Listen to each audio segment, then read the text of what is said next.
Here's another look at the sumping, the deflection I was talking about, and then like the runners that I pointed out over here, kind of outline the runners with yellow. In fact, a lot of the defects I found on the roof covering are marked with yellow, so you can get a roofer up here. And now that I put the yellow on there, all you can see is the yellow. You can't really see the lines. No good deed goes unpunished. But this is about the laundry area. Okay, laundry equipment's not here. Laundry equipment is beyond the scope of this inspection. So, that having been said, I just got to tell you that laundry equipment is supposed to be picked up a minimum of 18 inches off of the lowest part of the garage floor. Because they have sparks. Electric motors have sparks, gas, that kind of thing. So we're moving even farther along. You go into the wall, right? Where do you go into? To the oven? Okay. So this is how they got gas to the oven.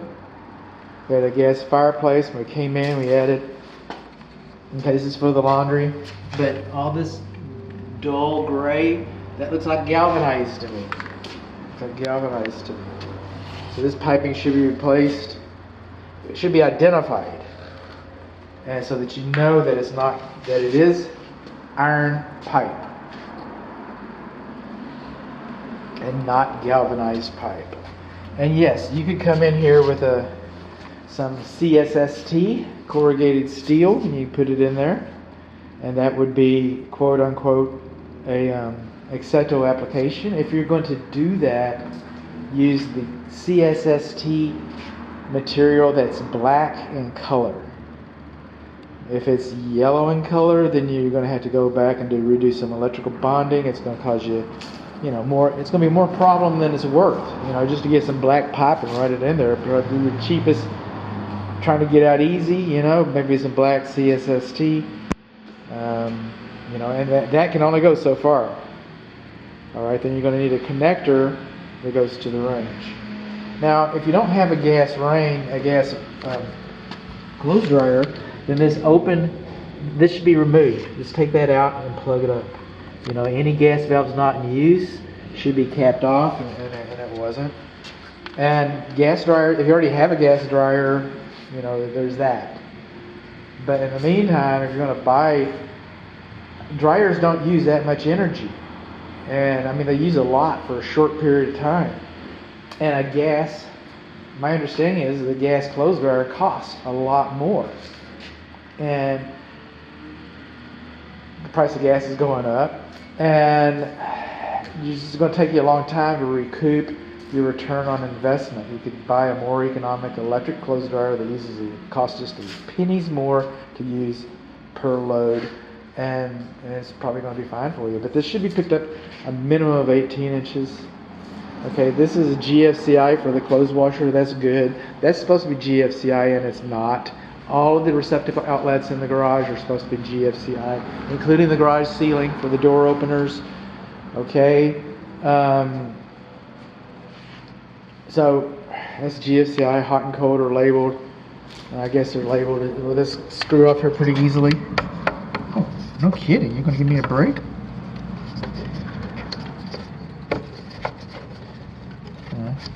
I'm not going to tear it up. Okay, GFCI, that's the 120 for the clothes washer and possibly 120 for the clothes dryer. But we could do this electric clothes dryer over here. How about that? Electric clothes dryer. Yeah. It's one of those 4-prong ones. The new jobs. All right. What do we got over here? Wow, we got power here. We got power here. Okay, that's our grounding, and that's our grounding. All right, so come over here. Come on. Don't make me a liar. Play with me.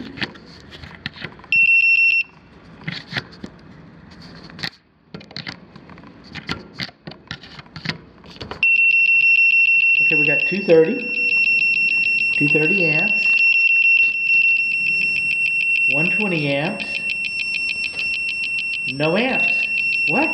We got grounding here, We got power here, but we don't have any.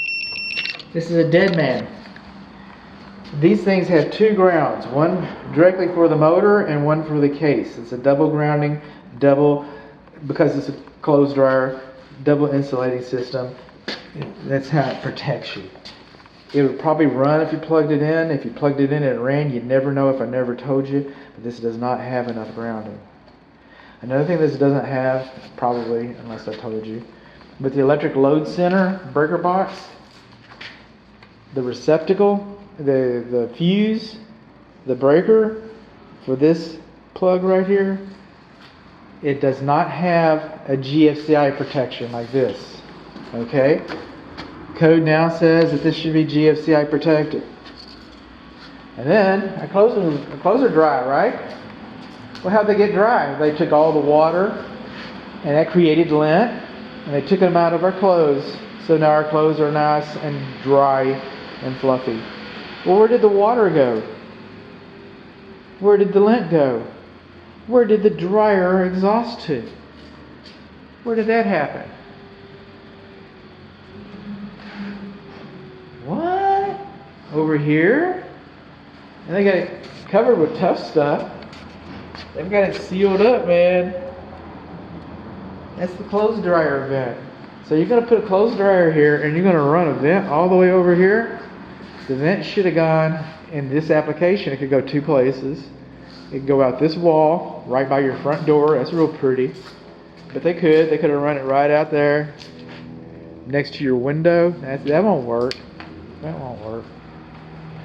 Through the roof. Through the attic, through the roof. That's where it should go. Through the attic and through the roof. The clothes dryer vent. You do not have a practical, operational clothes dryer vent. Not supposed to have pull strings anymore. We're supposed to have switches because you could pull that and get electrocuted.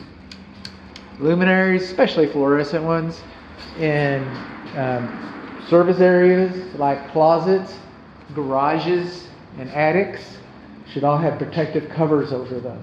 So when they break, they don't shatter fluorescent. That's going to be nasty. They break, they don't come all over your clothes and stuff, get in your hair. That kind of stuff. So what do we learn? We learned that our laundry equipment is too low. We learned that we do not have GFCI to the clothes dryer. We learned that our gas piping is probably galvanized and gas valves not in use should be sealed off. We also learned that we do not have a clothes dryer vent exhaust. That was a lot.